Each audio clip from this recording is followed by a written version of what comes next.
Okay, second week, glorious. God putting his good presence on us, doing good things. Listen, just to start with, I'd encourage you to read John chapter 3, verse 16 and 17. Read John chapter 4, verse 32 through 34. That'll kind of help you get ready for the discussion tonight. I'd also encourage you to go to my Bible Helps and read John 3:16, what I wrote just about John 3:16. All that will be good background. It will really help. Look, when I was in high school, I went fishing with my dad. Interesting thing, we'd get into a catch of fish and we'd be throwing fish in that boat like crazy. We'd go for 5, 6, 7, 8 hours and then finally have to go in and realize we hadn't eaten all day. Why? Because in the harvest of the fish, we were so excited, we'd forgot about eating. You know, in John chapter 3, Jesus meets with Nicodemus. And at the end of talking to him about the life that he needed, here's how Jesus surprised Nicodemus. He says, I love, Nicodemus, I know you're Jewish and I know you think that God only loves people that obey the law. Here's what he said to him. He said, look, I love the whole cosmos. I'm going to restore the whole cosmos, the heavens and the earth together. Blew him away. Then he goes up into Samaria and he meets a woman at the well. And he's talking to her about who he really is. Messiah, lover of the whole world, the whole cosmos. She goes off to tell people that she thinks Messiah is right there in their own village. While she's gone, Jesus having been alone, the disciples come back and they bring some food with them. They were without food. And they talk to him about not eating. And Jesus said, I have food that you don't know anything about. And they said, well, what is he talking about? He has food. Did anybody see him eat? No one had seen him eat. And then he says something very interesting. He said, my food, is to do the will of him who sent me.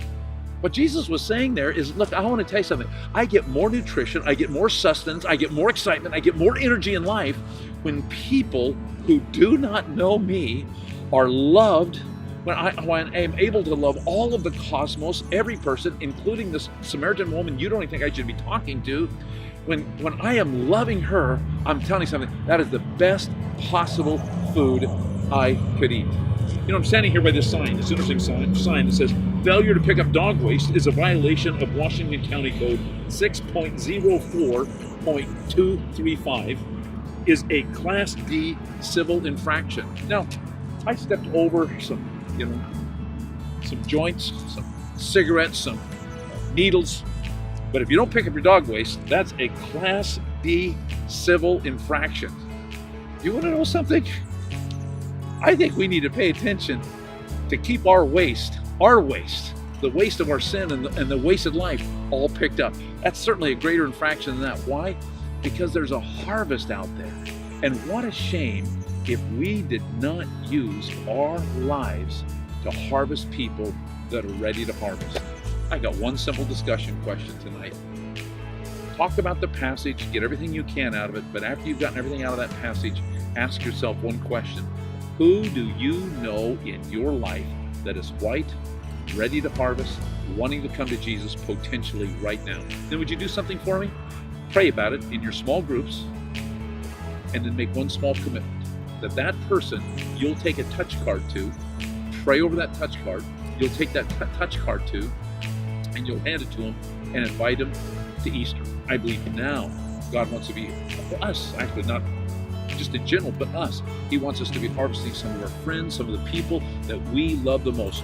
Don't commit a Class D civil infraction by wasting the world so much up with a silly life that we haven't invited people to Jesus. I'm serious about this, a very simple discussion.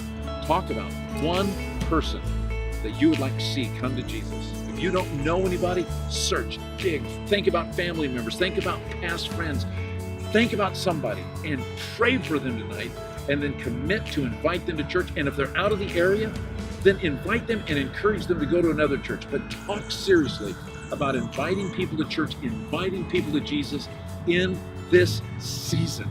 God loves the whole world. We should be jumping in the enthusiasm of that.